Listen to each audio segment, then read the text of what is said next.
girls, welcome back. And now, live from the KUR studios, it's Kutztown Live.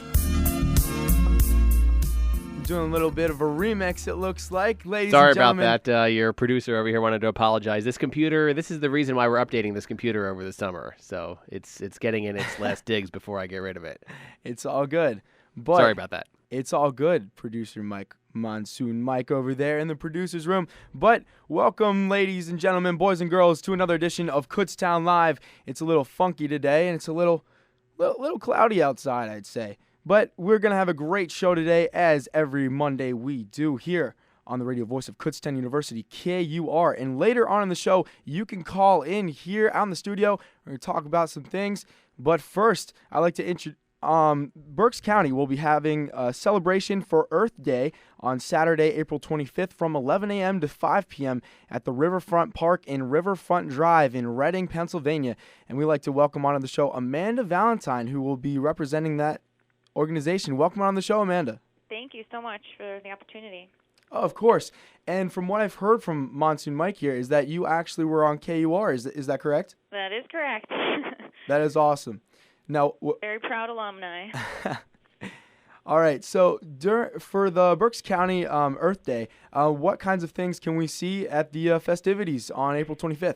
Well, one thing I'd like to highlight, if anybody is in the middle of spring cleaning, we're offering some recycling services free of charge. We're going to be collecting electronics, appliances, anything that has a plug or battery operated.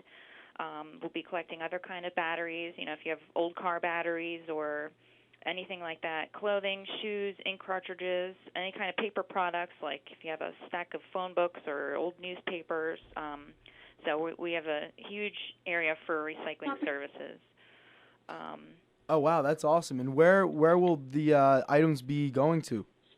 Well, they are going to be properly recycled, and what we do with the clothing, we kind of set up like a free store. So if you say if you come and you need something that you see, you can take it, and if you have stuff to donate, you can leave it, and then whatever is left over, we donate it locally to some of the local charities and organizations. Oh, wow, and that's all sorts of things that people don't normally know how to recycle. Is that correct? Absolutely, yeah. In addition to that, we're going to be having a lot of workshops going on. We'll have presentations from GMO-Free PA on how to keep GMOs out of your pantry and how to shop organic on a budget. We're going to have PA Certified Organic, Berks Gas Truth, talking about fracking. And the title of their workshop is going to be Methane Madness, Fracking and Climate Change. So they'll be educating the public on that. And some others, and we'll have entertainment all day. We're going to have different wellness activities for people, yoga, Reiki, some meditation, and massage as well, all free. And one of our highlights is the children's tent. There's going to be activities all day long in that. One of the things we're really excited about having again this year, the Pocono Snake and Animal Farm comes down with a reptile show, and that starts at 1 p.m., and that's always a fun activity for the kids to be involved in. So.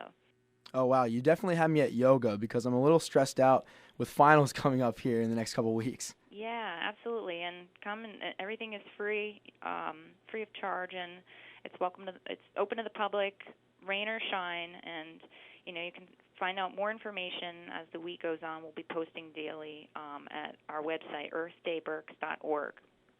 All right. So how much does the environment mean to you in your life when you've been doing all this great philanthropy for giving back to the community and recycling all these things?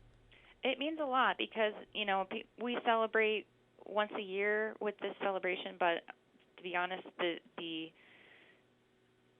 getting into the habit of having it be a daily thing that you're thinking about is really important. You're not throwing, you drive by and see a lot of old TVs and computer monitors rather on the curb, and there are ways to properly recycle stuff like that because it's just going into our landfills when it could be fixed and reused, or it could be taken apart for different methods of use, and especially clothing. There's people that I know who throw out clothing when there are people in the area that could use a new shirt or a nice new pair of shoes, even if they're worn. some people are very grateful in the area for donated items. So. And I was going to ask, what sort of things do you think that people sort of take for granted that, they just throw out but should be recycling or given to someone else? That's a really good question.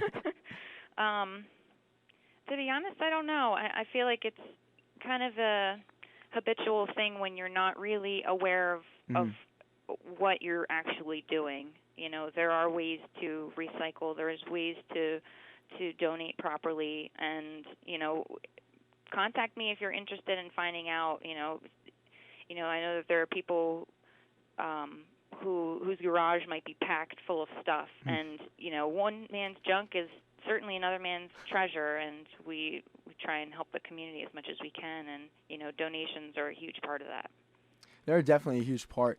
And when you think about recycling, like clothing, for example, like you don't really normally sometimes think of maybe just a little bit too worn, but hand-me-downs are okay. I mean, I personally have never gotten them because I'm the older brother, but Absolutely. Even like old towels and sheets, like they can be donated to the local animal shelters and the Berks Animal Rescue League and places like that. And that's not really for some people, it's not really in the forefront of their mind to think in that way, and that's absolutely fine. It's what you're used to, and we're just here to try and educate on stuff like that to kind of change the mindset of people to be more mindful of what they're doing.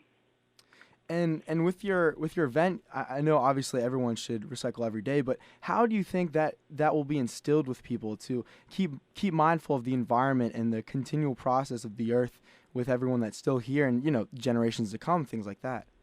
Well, yeah, I think that sometimes thinking to the future isn't something that you're thinking of while you're living in the present, but whatever we're doing now is going to affect our children and our grandchildren. So it's important to be mindful of that and just be aware of how you can help, and even if you're not going to become an advocate, just to be educated on what's actually going on around you, because the environment isn't just about the grass and the trees. It's about our water, our air, the food that we're eating. Like it all encompasses all of that, and nutritional health, and there's a big web. So. Oh yeah, definitely. With trying to stay without GMOs and things like that, and trying to stay healthy and stay natural. I feel like it's sometimes difficult in this day and age when things are so fast paced and things like that. It's difficult for people to do it. But how do you think people will be able to sort of take on the task of preserving the earth? I don't know, even something as simple as planting your own garden, and, even going back to like the barter system where if you and your neighbors both have a garden, you can exchange food, even help maybe one of the local shelters in some way if something might not be, purchasable in some way, but can still be used in a different way. Like there are people who need help in the area, and not just in Reading, but Berks County as a whole. So even just being educated on what avenues are available that can allow you to help the community is really important. Oh, of course. And as a college student, I guess the amount of recycling I do is probably just my water bottle. But do you think there's things that we just don't think about that should be recycled, even here, like on campus or around? Well, yeah, think about how many students are, leaving campus at the end of the semester, and they're moving their stuff out, and there might not be a trash receptacle for certain things that they're tossing, or like their cleaning materials or whatever it may be. There are ways to go about keeping it out of the trash and possibly reusing it or donating it in some way that someone else could use it. Oh, of course, and everyone that's listening should definitely head on over to the Berks County Earth Day Festival, the 25th, from 11 a.m. to 5 p.m. at the Riverfront Park in Riverfront Drive in Reading. So, yeah. Amanda, thank you for coming on the show today. It was great to have you, and as a KUR alumni. It's pretty cool to do that. Yes, thank you so much for the opportunity, and I love KUR, so keep up the good work. All right, one last question before we go, though. Yes. What kind of music did you play? Oh, on my show? Oh, yeah, of course. The name of my show is Uniting Vibes. I played a lot of local stuff. I played kind of like indie rock, classic rock, honestly, everything but country. Everything but country. Yeah. So it's not my forte, and I understand that other people do like it, but I was more of the rock kind of music. So. All right. Well, thanks for coming on the show, Amanda. Thank you so much. I appreciate your time. All right. Take care. Now, stick around for more Kutztown Live as we have an interview with Nico Kruger. He is the men's rugby player that will be heading down to South America. I believe he's already there, actually. So, check him out. It's Telescopic Topics, a look into the world above us. Solar flares are becoming more and more frequent, and the more frequent they become, the more dangerous they are. The solar flare that approached Earth's atmosphere in March of 2012 caused a minimum disturbance in the Earth's power grid and communications. The way that the solar flares are detected in Earth's atmosphere is when the atmosphere heats up and huge spikes occur in infrared emissions from nitric oxide and carbon dioxide. On October 2nd, 2014, a NASA satellite charged with staring at the sun captured an incredible view of the powerful solar flare. The space agency's Solar Dynamic Observatory caught sight of the flare as it erupted from an active region on the right side of the sun. While the M7.3 class flare did cause a coronal mass ejection, which is an explosion of superhot solar plasma, the ejection was not directed towards Earth. Even though the solar flare did not affect Earth that much, it doesn't mean another solar flare could affect Earth with much worse consequences.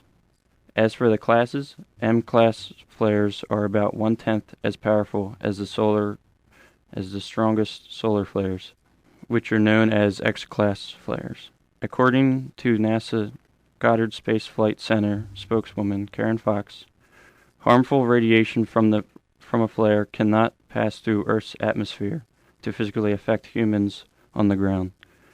However, when intense enough, they can disturb the atmosphere in the layer where GPS and communication signals travel. X-class flares being released from the sun are possible and has happened this year. In early September, the sun fired off 2 large flares in rapid succession. In addition to the danger of solar flares, these flares can create a powerful view in the sky. These solar storms, which are pointed towards Earth, create some amazing aurora displays. When powerful solar flares interact with Earth's atmosphere, the auroras extend down to areas that don't usually see the auroras. But in the end, when it comes to solar flares, they can be very dangerous, and when they do hit Earth, we should be concerned. In addition to the concern, they do display such wonders in the sky at times. Telescopic Topics, a look into the world above us. Stay tuned to KUR for more telescopic topics, and for more information or to hear the segment again, click on the Telescopic Topics icon on the KUR website at www.kutztown.edu/KUR. Telescopic Topics is a production of the KU Physical Sciences Department and is recorded by the KU astronomy students in the studios of KUR. Thank you for listening, and we'll see you next time.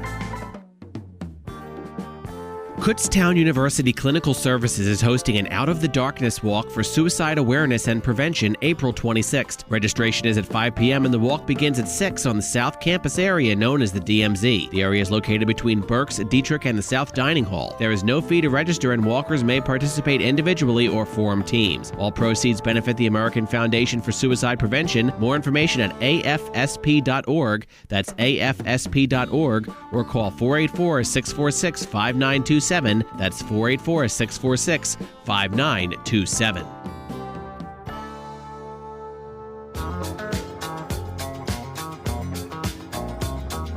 Ladies and gentlemen, boys and girls, welcome back to Kutztown Live. I'm your host, George Fladlin, and we have quite a show today for you today. Today we actually have Nico Kruger.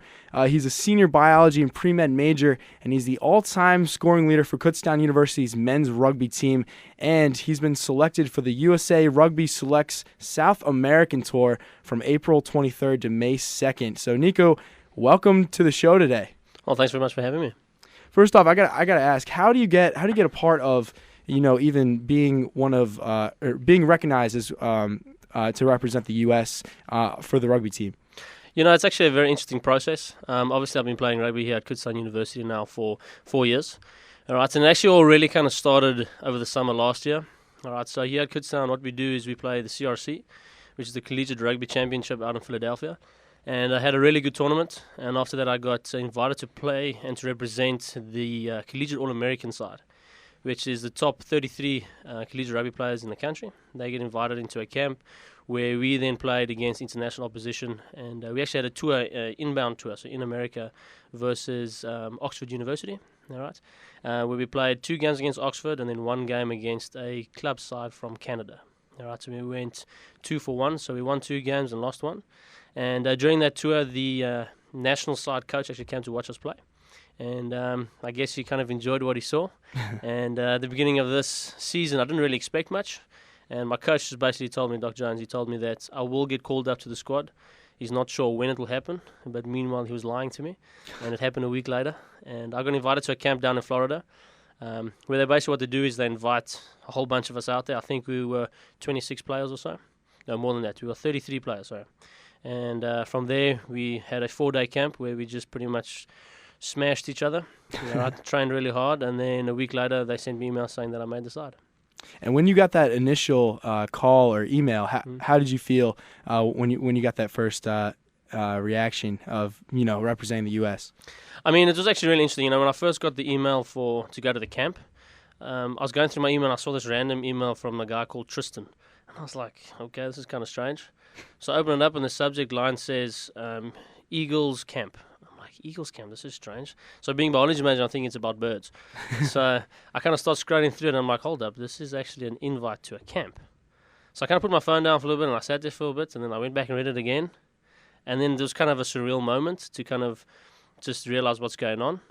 And then the day I actually got the email saying that I was selected for the side, grown men do cry, guys. So I was sitting on the edge of my bed and I just read the email and I just started crying because for me it was just a moment of I've actually achieved what I've always wanted to do, and it was just a really cool experience for myself just to kind of see how everything came together. And you say this is the climax, sort of, I guess, in the rugby world to represent the national side. Now, who are some either coaches or parents that have really sort of helped you progress along your journey from South Africa to here today at Kutztown University, in the middle of nowhere in Pennsylvania? Well, representing a national side is the top point of rugby. You can't go any higher than that. You're representing your country.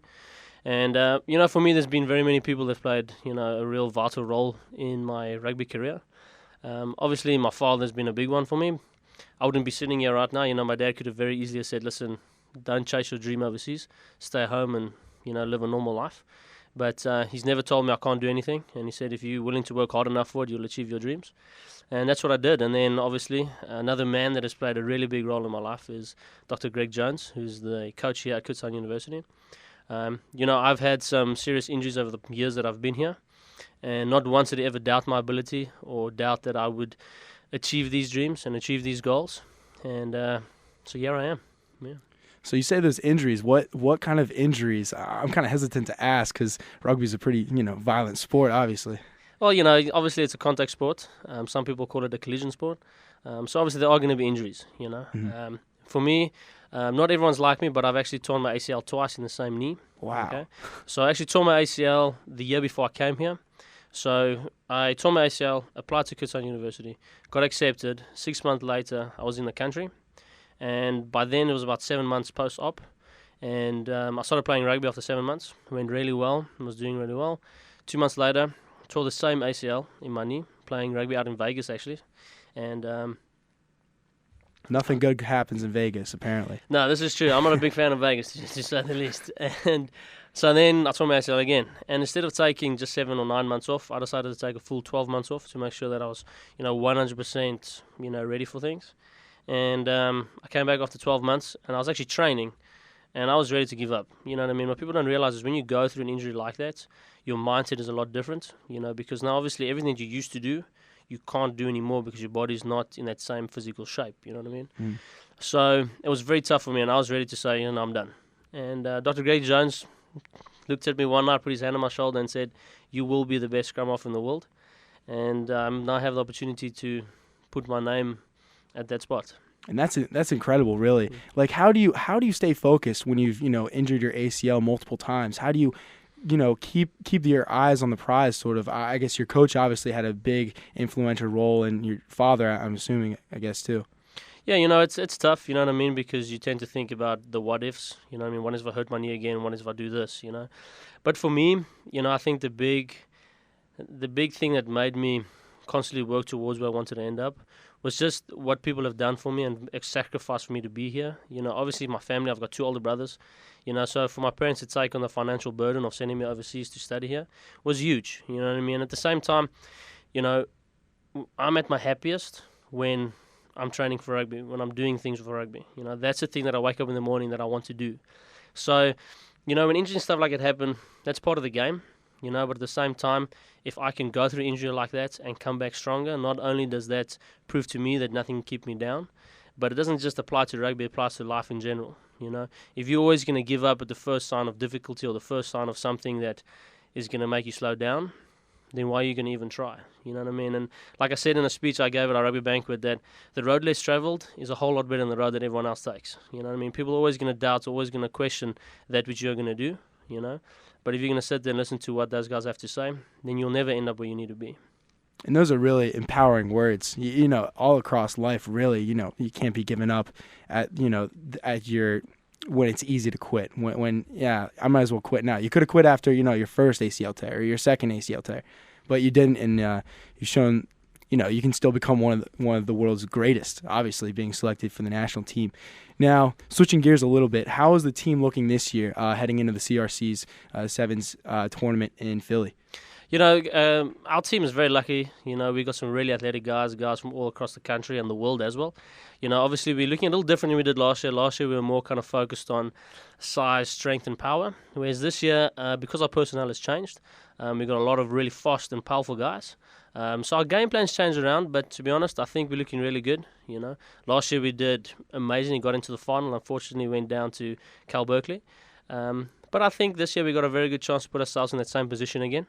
It just all really depends on how the guys, kind of buy into the system when we get there and see how they react to what happens. Because the game of sevens is an awesome game. Anything can happen at any time.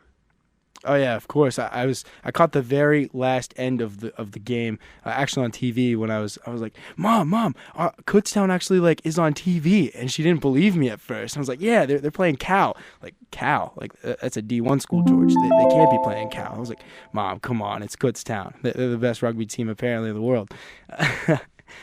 But when you head into the big tournament like that, how has your competition? The competition that you face heading into it, what kinds of teams do you face to prepare for the CRCs? Because teams around here, they're not too, they're not obviously world class as some of the other teams from Cal, I guess. But how do you still stay mentally focused when you're playing lesser teams? That's a big thing. Obviously it's very difficult to play against the big name schools because they are mostly situated over on the West Coast. So what our coaches have decided to do is to put us through a huge amount of games, okay? So in that way you experience everything that you can, okay? So you will experience rainy games, warm games, games where you draw, games where you lose, things like that. So by the time you get to the big stage, you realize that you are the constant variable, all right? That you can face anyone, but as long as you as a team is staying constant in doing that which you know you are good at, there's no one that can beat you because you're constantly staying within your system. And I don't think people quite understand how much you guys train.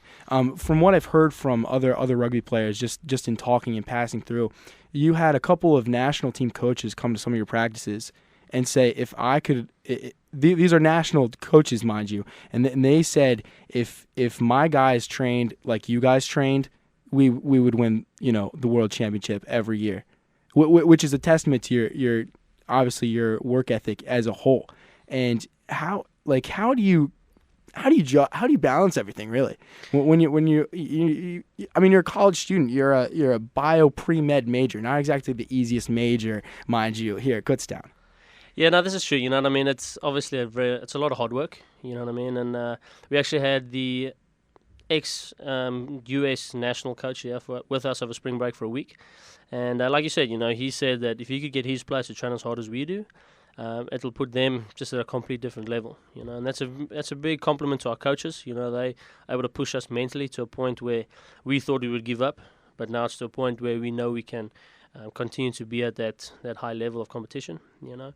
And balancing things with school, look, believe me, it's not easy. You know what I mean? I never get it. I'm not always going to get it right. You know, there are times where I have to stay up until late night, you know, trying to get through all my stuff and what have you. But, you know, you learn to kind of prioritize and to realize, you know, where you have time, where you don't have time. So usually what I do is I know, okay, I've got 2 hours before practice, or I've got an hour now.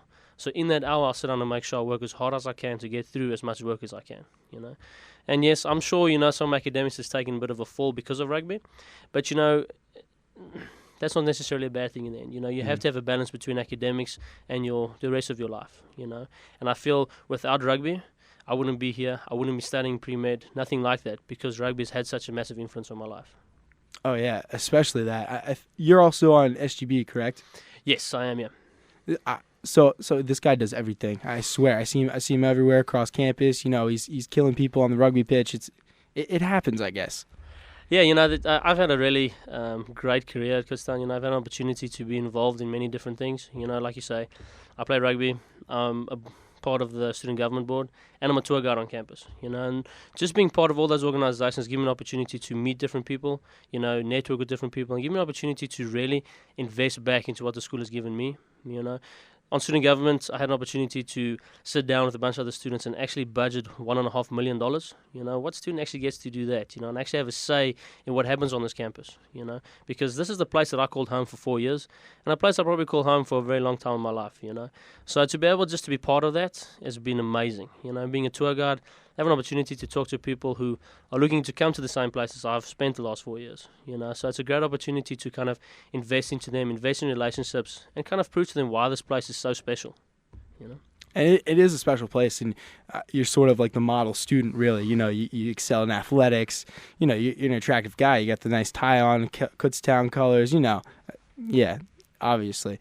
But, I mean, you represent Kutztown well. You're an international student. You have all those things going for you, and it's great to see you excel at athletics and academics as well. And quite honestly, the most well-rounded person, I believe, right here, sitting across from me right now. But going into flipping gears back to CRC7, are we going to see a national championship for Kutztown University this year? You know, it's always very difficult when you talk about a national championship, you know, because many things can happen, especially in the game of sevens. You know, anyone can win on any day. But what I can tell you is that we're not going to sit down for anyone. We're not going to train any less. We're going to put in as much effort as we can to make sure we get into that final. And when you play finals rugby, that's probably the best rugby you'll ever be able to watch, because literally anyone can win. Unfortunately, last year we ended up coming second.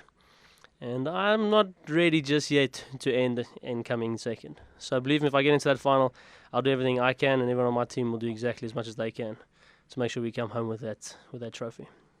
Well, that was the greatest student government board answer you probably could have given, instead of no guarantees. I like that. I like this guy. He's a smart guy, obviously, with his major and stuff.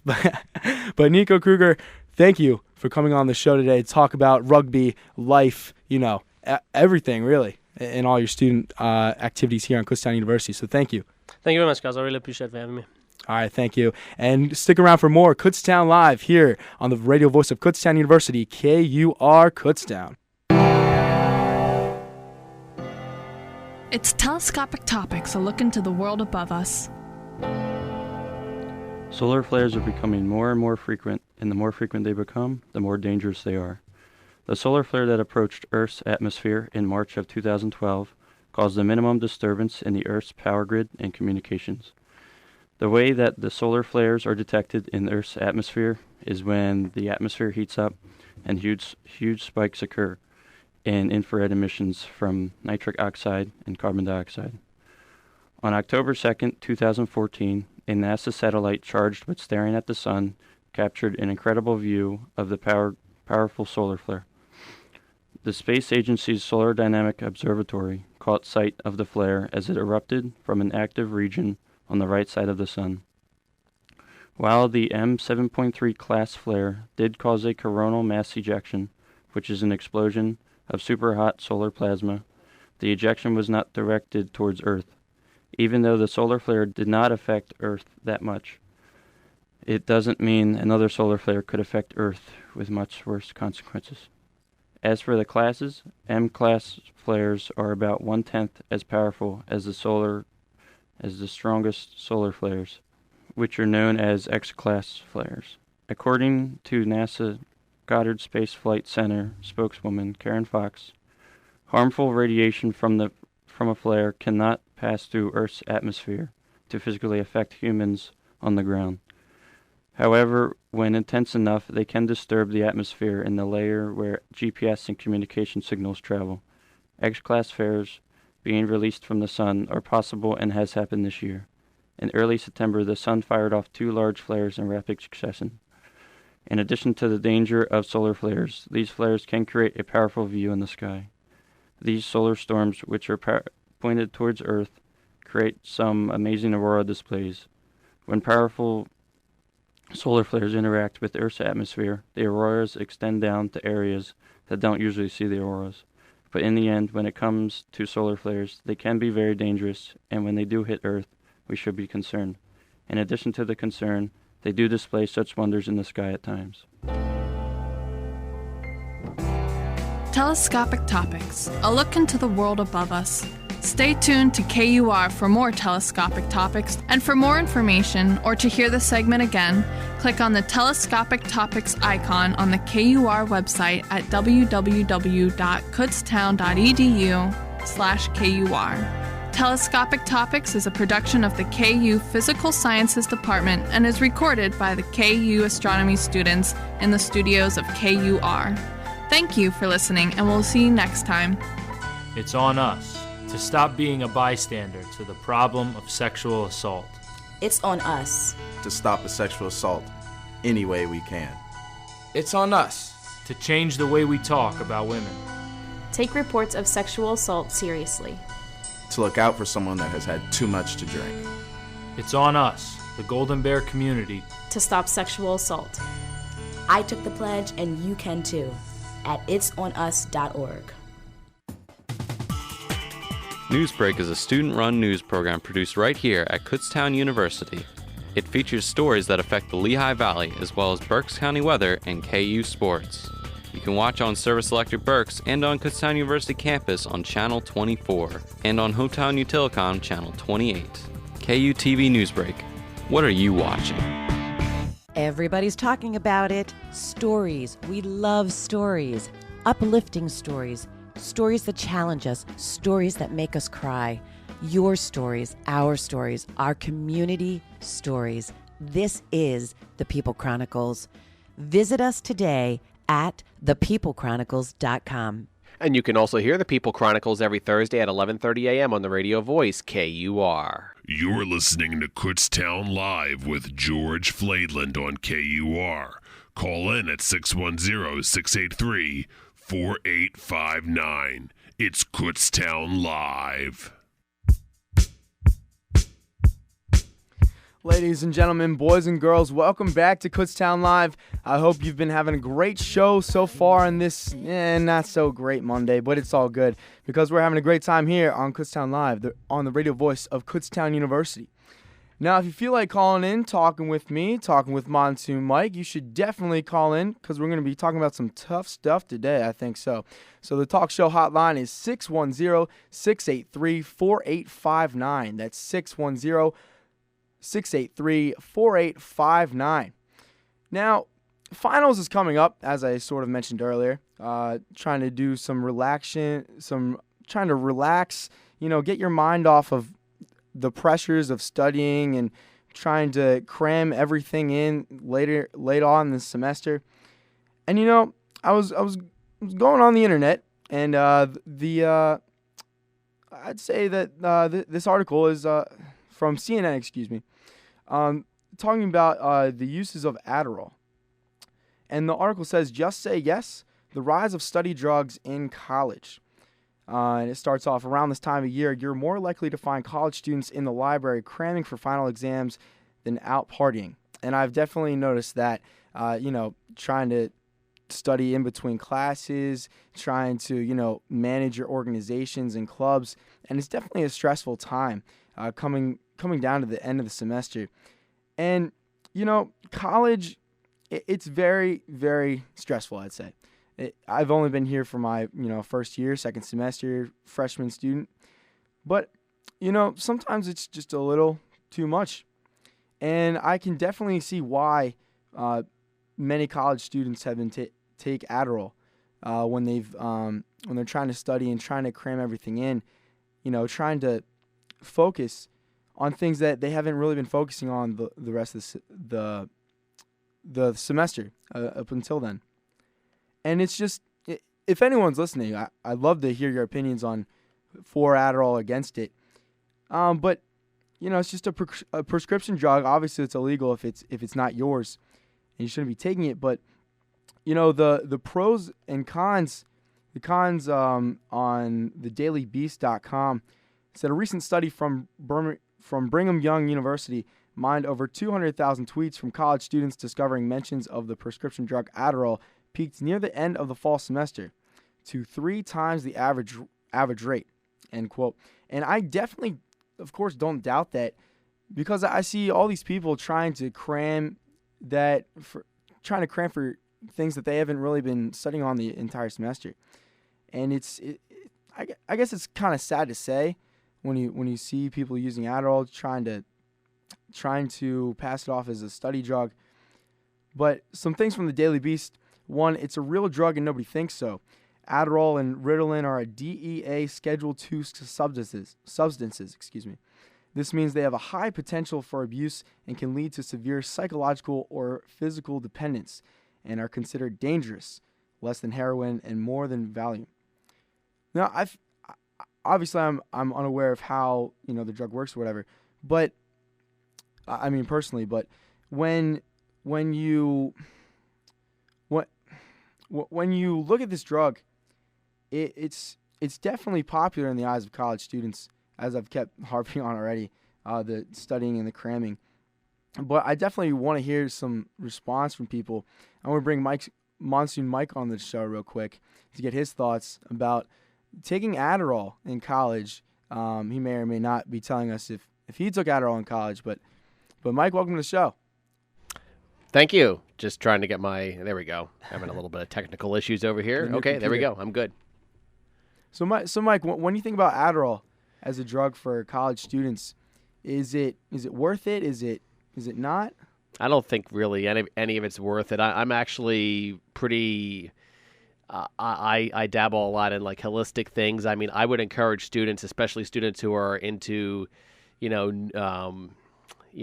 things like that, to experiment with something much more positive like yoga or Tai Chi or Reiki. I mean, I think Amanda was talking about that earlier in the show for Earth Day, and that's some really good stuff there. And it's amazing how that can just totally, help you study better, keep you relaxed, keep you calm, and you don't have to rely on any of that stuff. At least that's just my 2 cents on the topic.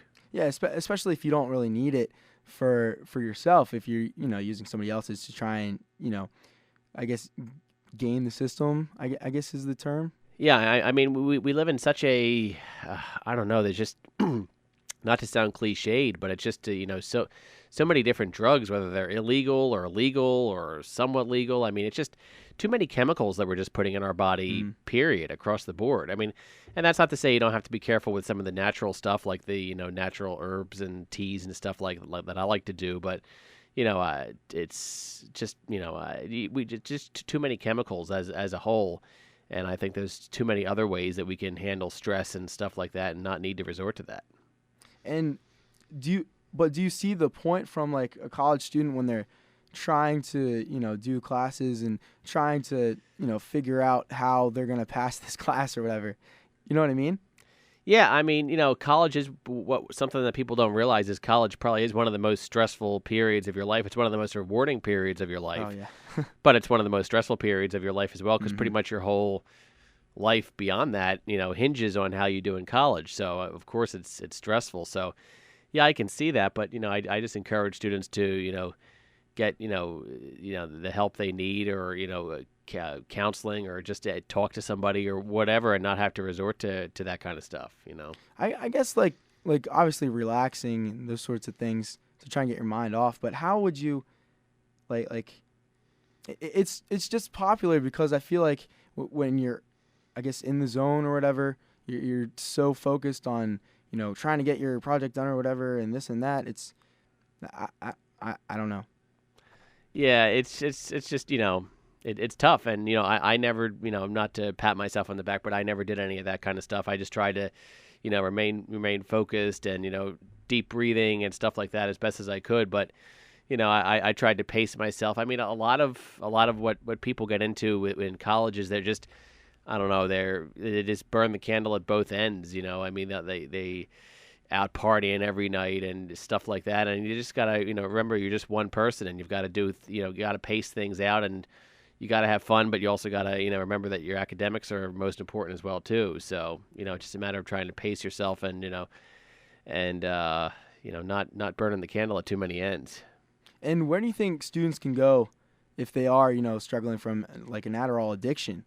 Well, I mean, we have great sources here on campus. I'm not sure if they can help with that, but I know they always say, like the counseling center here on campus, or there's some a couple sources in town that help with addictions and stuff. I mean, all that stuff is out there. It's just a matter of using it or not being. I think a lot of it is just not so much people not wanting to use it, or just they're embarrassed to, I guess, or they feel like a less person if they ask for help, but you're actually hurting yourself if you don't. So, and like we said earlier, call in and talk about your opinions and on Adderall and things like that. It's the show hotline is 610-683-4859, 610-683-4859, on your thoughts on Adderall and trying to get through finals, I guess, and trying to, I guess people are enjoying the weather, too busy to study, things like that. Yeah, I mean, it's a very tempting time of year because it's finally getting nice after like 7 months of cold and snow, and studying is the last thing you want to do. But especially when you got the Kutztown Fair going on. Yeah, absolutely. It was a gorgeous Saturday, block party in town. That was a lot of fun. So, it's tough to remain focused. I can perfectly understand it. The university tries to do some fun things every year. They have pet therapy day where they bring animals in, and you can pet a dog or whatever, and I think they offer like yoga and stuff like that. We just gotta know where to find it and look it up. And I feel like some students don't really go out and have the initiative to find things like that. Yeah, I'm not sure what that is, because in this day and age of the internet, I mean, it's so easy to find that kind of stuff. It's not excuse me, it's not like years ago when you would have to look for that kind of stuff. Now it's everywhere. Social media, I mean, there's all that stuff's out there. It's just use it. I mean, that's what it's here for. You're paying for all of the activities that and services that are on campus. You're somehow indirectly paying for as part of your activity fee and tuition and stuff. So by all means, use them. That's the way I look at it. And that's kind of funny that you mentioned that, because I've had some friends either in my hall or like some other places. They're like, "Can we go to the gym?" It's in your tuition. Of course, use it. Absolutely, absolutely. I mean, even faculty and staff don't have that really benefit. We get like a discounted rate, but no, students get first priority. They wanted to make sure students get first priority, which I think is great. That's very, they're very respectful of that. So by all means, I mean, if you're getting that for free, please, use it. I mean, you're crazy not to. I mean, that's a great.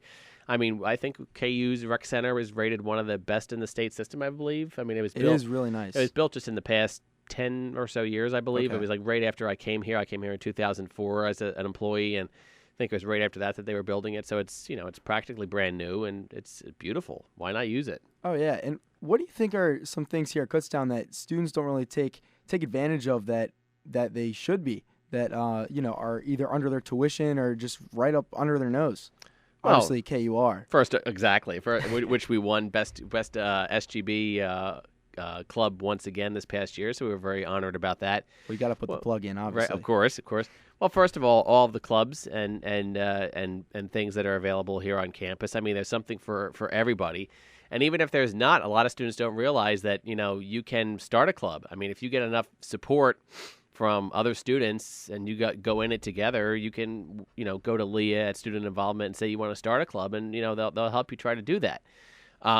There's, of course, like you said, the rec center, counseling services are pretty much walk in anytime, career services. I do laugh at the people that pay for condoms. I laugh at them because the health center has free ones. Right there, absolutely. It's really exactly. Even right down to spirituality. I mean, you can, for example, if you're Catholic, there's a Christopher House here on campus. You can walk in and say a prayer. I mean, it's all right here. You don't even have to go off campus. So use these services. They're there. I've heard the complaints. Oh, it's Kutztown. It's the food. It's But believe me, there's colleges with worse food. I've seen them. So, oh, really? Yeah. So would you care to reveal those other colleges? No, I'll be nice. No, I'm you know me. I'm very diplomatic. But no, it's not that bad. And it's gotten better. I mean, it's gotten better. I mean, okay. Here's an example right here. You were talking about how you can make a difference. 10 years ago when I started here, one of my former students, former KUR members, his name is Greg. He won't mind me mentioning his name because he loves KUR. I still talk to him. He's a very strict, die-hard vegan, not even a vegetarian, vegan, meaning no dairy, nothing, just straight plant food. Wow. And his big complaint is there wasn't enough vegan options on campus, so he started the vegetarian club on campus. Oh, wow. Got enough support for that, still active to this day. You can look it up. I'm not sure when they meet or anything, but I'm sure you can find it on K United or Google or whatever. And his group pressured the food people here on campus to offer more vegan and vegetarian options. Could it be better? Yes, it could still be a lot better. Is it better than it was 10 years ago? Absolutely. 10 years ago, vegetarians were kind of up a creek without a paddle. Now there's actually things that they can eat. Oh, yeah. So, and that was in large part to one student who pushed to start a club here on campus. So there you go. And those are the great stories you just don't hear about every day. Yeah. Unless you listen to Kutztown Live. Unless you listen to KUR. Absolutely, yeah. So, it just, I think a lot of it just has to do with initiative, just having the initiative and that's that way across the board, politics, whatever.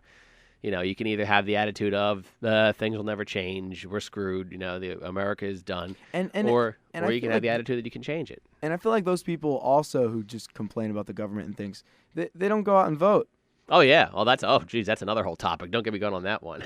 I feel, there's people that complain and never have stepped foot in a voting booth, and then I just yell back at them, and I'm like, well, shut up, you have nothing to say if you didn't vote, Well, my one vote wouldn't have made a difference. There's been many times that one vote has made a difference. Maybe not on a national scale. I don't think there's ever been a presidential. Well, look back at 2000. I mean, when it was Bush versus Gore, and it came down to like a few votes in Florida. But no, usually on a more local scale. I mean, people get all bent out of shape about the presidential elections, and yeah, that's big stuff. But really, it's the local stuff you should be really paying more attention to, because whether Obama or Romney or Hillary or Jeb winds up in office, it might not affect you that directly on a personal level. But Tom Wolf versus Tom Corbett in the governor's election, that affects you pretty greatly, because one candidate wanted to slash education funding, one candidate wanted to increase education funding. So, not saying the presidential stuff isn't important. I'm just saying maybe we as America get all caught up in the media stuff. Ooh, fun, Hillary, Jeb, Ted Cruz, Rand Paul. That's important, but it's not really the stuff that's really important. And her logo. I don't know. That's I don't know. I just died again. Don't get me going on this, George. I mean, I love politics, but I'm very unimpressed so far with this year that the best we can do is Hillary, Jeb, Ted Cruz, Rand Paul. It's like, oh man, why does everybody have to be so corporate and bland? But that's another topic. But you focus on the local stuff. That's the important stuff. The governors, mayors. We have a great mayor here in town. She's been on air many times, Mayor Sandy Green. She cares. She wants to hear from you. I mean, get involved in that kind of stuff, Yeah, I think I ran into her at the mayor's gala a couple months ago when starting off the celebration for Kutztown's bicentennial. I had a couple people on the show to talk about that. But it was a really interesting sort of venue at the mayor's gala, where you have all these community leaders And apparently, from what I've heard, the relationship between the university and the town isn't exactly the greatest. Right. But it was strengthened with the mayor 10 years ago, bringing on committees and things like that to try and strengthen those relationships. And I was in a performance at Franklin Marshall College.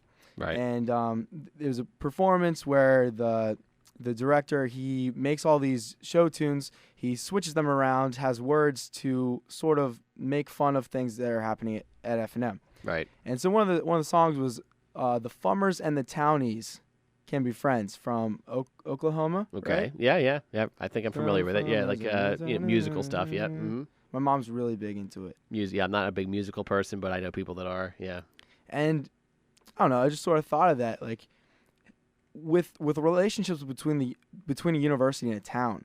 How do you remain order? I guess because you're just going to be yelling at drunk college students. I'm assuming for being belligerent. I guess. Well, yeah. That actually the funny thing is the predecessor to your show, Kutztown Live, years ago used to be called. When a young lady by the name of Megan Godorov had the show, it was called Town and Gown on Common Ground. She came up with the name of that show, kind of a long thing, and eventually I advised her and successors to kind of tighten it up a little bit because that's kind of like, kind of a long forgotten name that people are not going to remember, where Kutztown Live's snappier. But what she was trying to get at is, that town and gown relationship between trying to, you have the folks in town who are the diehard Kutztownians that have been here forever versus the Kutztown students that, kind of take over the town 10 months a year, and how the two interact and relate, and, the problems that crop up. And, and it's through that things like the Kubak and, the safety walks that they have were all formed through that show and through, things like that. So, yeah, Town and Gown is an important, any college town is going to have issues like that are important, And what was I going to say? I always do this thing where I just have a thought and then it goes away. Sounds like the story of my life. Isn't it just the craziest thing? Just this time of year. Yeah. It is. Well, it's not beautiful today, unfortunately. Tomorrow will be better. Yeah, tomorrow will be better. What is the weather, Monsoon Mike? Weather tomorrow is going to be partly sunny. A little cool. It's going to be actually cool for the rest of the week. 50s is about as high as we're going to do for the rest of the week. So, but each day should feature a little bit of sunshine each day, maybe some showers, but mainly sunny. The only drawback will be it'll be a little chilly, but that's okay. We'll have plenty of time to complain about the heat. That's the other thing. People complain about the winter, and then as soon as it gets hot, they'll complain about the heat. So, you're never going to please everybody. If you want perfect weather all year long, move to San Francisco, where it's like 72 every day, and then you can be happy. So maybe one day. But then you have to worry about earthquakes out there, so that's another story. I've never really experienced. Actually, that's a lie. I have experienced an earthquake. There's been minor earthquakes right here in Berks County. A couple of years ago, there was a minor one that hit that epicentered in Reading that we felt up here in Kutztown. It was just like a little rumbling. It was like, was that a truck that went by, or was that an earthquake? And it was an earthquake. So we get the minor ones, but yeah, I would never want to be in a major one. That's for sure. So, I mean, it's kind of funny when you go from the winter coldness and then you have a day where it's 50 and everybody's out in shorts and short sleeves. People just can't wait. Yeah, but it's also just a regional thing too, because if you have people from Florida, they're freezing. Oh yeah, I have relatives in Florida that if it gets below 60, it's already too cold. Oh, don't get me started. My step-grandma. Floridians are the biggest babies when it comes to that. Oh, big time. And Texans. Texans too. Yeah, sure. We'll be in our house. I don't know, springtime, and it'll be like I don't know, normal room temperature, like 70 degrees, I guess, and she'll be bundled up in like a sweatshirt. And well, how old is your grandma? Well, she's a very young at heart. Oh, okay. I love her. No, the reason why I ask is because actually, from in her defense, there's been studies on this. From a medical standpoint, as you get older, your circulation doesn't go as much. That would make sense. So if you're older, you feel cold more. Just put it that way. She thanks you. There you go. For sticking up for her. I do, and actually, I like the cold more than the heat, but I'm still defending her because I know that's a medical fact. Do you really? And that's what. Well, yeah, I don't really like it brutally cold, but I would prefer a chilly day over like a hot, drippy, wet, sweaty day. And I'm sure a lot of people would disagree with me on that, but cool days make me feel refreshed. Hot days just make me want to go to sleep. So, which is why you work in the radio department, because it's 64 degrees in here all the time. Oh, Absolutely. It's balmy in here. Yeah. So always got to wear the long sleeves. Yep. And year round. And it might be cold now, but come back here in July when it's 170 degrees outside and it's like You 60. must be everybody's favorite person in the summer. Yeah, because actually what happens is the university tries to save money by turning up the temperatures a little bit, so it's kind of warm elsewhere. But here we have to keep it set at 64 or our equipment starts overheating. So I have people come visit me, and I'm like, you're not visiting me to see me. You're visiting me to cool off. I know that. Well, I just wanted to be on the radio and stuff. Right. Oh, hey. Oh, hi, Mike. How you doing? Right. Right, hang out. Absolutely. No, it's nice in here. If there's a 100-degree day this summer, feel free to stop in and enjoy. I'll try to do that when I'm around Kutztown. Take a nap on the couch. I probably will do that because I'm working at Connections this year. Oh, there you go. Okay, so he'll be around. I'm excited. It should be a stuff. good time. And we actually have to discuss if you want to continue some form of show during the summer, but we'll leave that for off-air conversation. The contract is somewhere. The contract, yeah, the exactly. stipend and stuff. Yeah. It's not easy being famous. You got to have your agents talk to me and all that kind of stuff. My friends are like, "Oh, you're George from Kutztown Live. Oh my gosh, you're so cool." In all seriousness, I mean, you tend to think working in college radio, okay, nobody's really caring too much. But then I'll run into people. It's like, "Oh, you're that voice that I hear when I'm getting coffee up at Starbucks. I mean, yeah, I love you." It's like, "Oh, okay, thanks." So they're out there. People are listening. They do care. So that's good. That's they do good. care. They and do we care. Of course we care. That's why we're the #1 SGB organization of 2015. Had to put that in one more time. There it is. Yep. I mean, I'm not going to lie. When I was looking at schools and stuff like that, I was looking at Kutztown, oh, radio. It's pretty good. I will say, George, that a lot of people say, and again, not to pat ourselves on the back, but I will get emails all the time from people that have graduated. Mike, this was the best experience I had. And I never go too crazy with that because it's like, well, I appreciate that. There's other great clubs here on campus too. Mm-hmm. But hey, if you think the KUR was the best experience, that's wonderful. And I hear that all the time. Some people say that their entire life direction was changed through KUR. So really? That's pretty neat to go to sleep at night and think, wow, I changed somebody's life direction. Maybe he was going to be a physicist and now he wants to work in broadcasting, That's fantastic. Changing their life direction. As they, cut their hair and leave it on the walls of KUR. Absolutely. But that'll be a mystery for another day. Another day. Yep. All right. Well, that's all that we have for this week on Kutztown Live. I'm your host, George Flaidlin. Take care, you knuckleheads, and try to have a good week. Study for finals.